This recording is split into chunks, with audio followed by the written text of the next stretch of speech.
नमस्कार, आप देख रहे हैं आपकी नज़र और मैं हूं आपकी होस्ट जोया।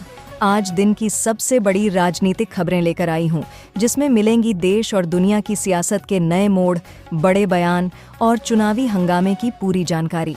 तो चलिए देखते हैं आज सियासत की दुनिया में क्या कुछ खस रहा। यूपी के बहराइच में हुई हिंसा और हत्या के 2 आरोपियों सरफराज और तालिब का पुलिस के जरिए एनकाउंटर किए जाने की घटना ने राजनीति को गरमा दिया है।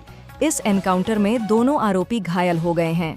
विपक्ष ने इस कार्रवाई को लेकर यूपी सरकार और पुलिस पर निशाना साधते हुए कहा है कि इस तरह के एनकाउंटर कानून और न्यायिक प्रक्रिया का उल्लंघन है।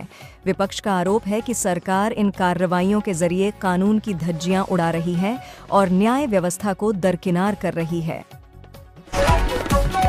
मथुरा में हाफ एनकाउंटर के बाद पकड़े गए कुख्यात माफिया लॉरेंस बिश्नोई के शार्प शूटर योगेश के तेवर घायल होने के बाद भी बेहद आक्रामक दिखाई दे रहे हैं। उसने कहा कि सलमान खान लॉरेंस से माफी मांग लें, यही सही रहेगा।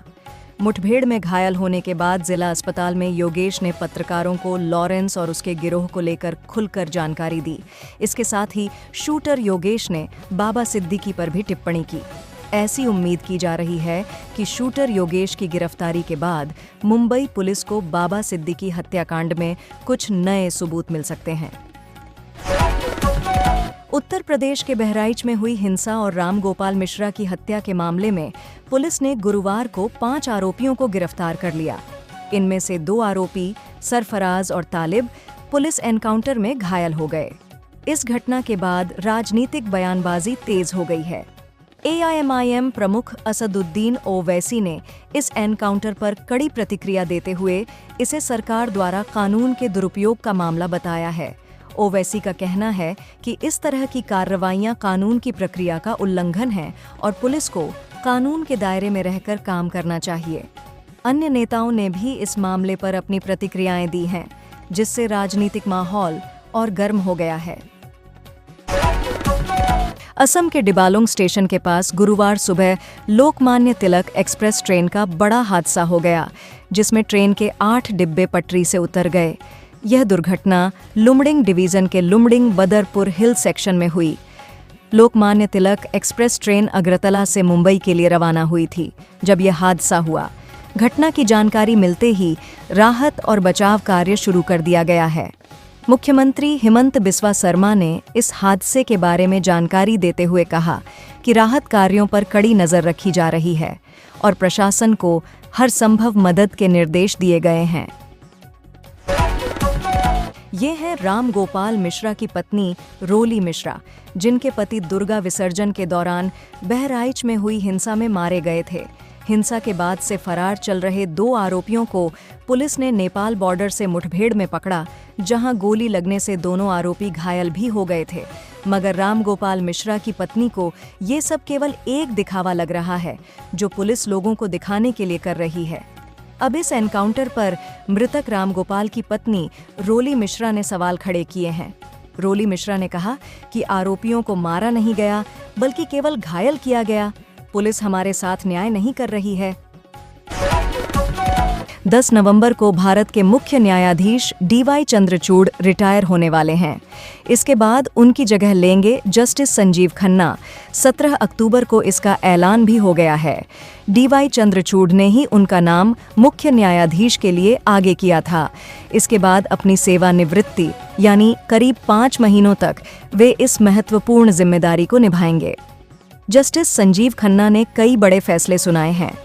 ऐसे में जानते हैं कि जस्टिस संजीव खन्ना कौन हैं, बतौर न्यायाधीश उनका कार्यकाल कितना लंबा है और सबसे ज़रूरी उनके कुछ बड़े फैसले कौन से हैं जिन्होंने सुर्खियां बटोरी।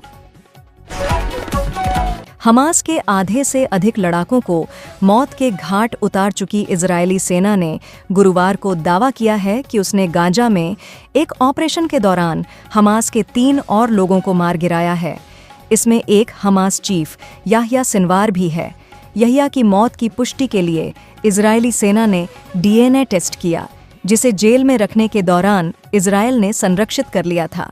सिनवार की मौत इजरायली PM नेतन्याहू ने कंफर्म कर ली है। जम्मू कश्मीर में राहुल गांधी ने हाल ही में अपने दौरे के दौरान 2 बच्चों से बातचीत की, जो सोशल मीडिया पर चर्चा का विषय बन गई है।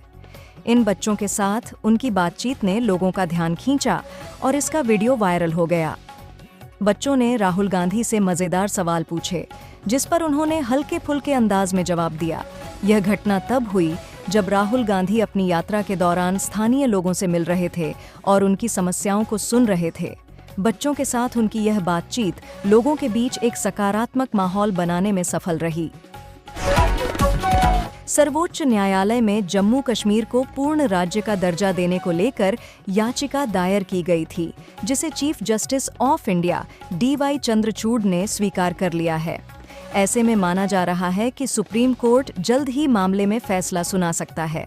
खास बात यह है कि DY चंद्रचूड़ ने अपनी रिटायरमेंट से कुछ ही दिन पहले इस याचिका को स्वीकार किया है। यानी कश्मीर को पूर्ण राज्य दिए जाने की याचिका पर DY चंद्रचूड़ ही सुनवाई करेंगे। आपको बता दें कि चंद्रचूड़ 10 नवंबर को रिटायर हो रहे हैं। अब रिटायरमेंट से पहले उन्होंने याचिका को स्वीकार किया है, तो इसके कुछ बड़े मायने निकाले जा रहे हैं। बहराइच एनकाउंटर को लेकर कांग्रेस ने कड़ी प्रतिक्रिया दी है और इसे फर्जी एनकाउंटर करार देते हुए सरकार पर सवाल खड़े किए हैं। कांग्रेस के नेताओं अजय राय, सांसद इमरान मसूद और सुप्रिया श्रीनेत ने इस मामले पर यूपी सरकार को जमकर घेरा। उन्होंने आरोप लगाया कि सरकार लगातार फर्जी एनकाउंटर करवा रही है, चाहे वह मंगेश यादव का मामला हो, अजीत प्रताप सिंह का हो या फिर बहराइच में हुई यह घटना। कांग्रेस ने इन एनकाउंटरों को न्यायिक प्रक्रिया के खिलाफ बताया है और कहा है कि कानून का दुरुपयोग हो रहा है, जिससे निर्दोष लोगों की जान जा रही है।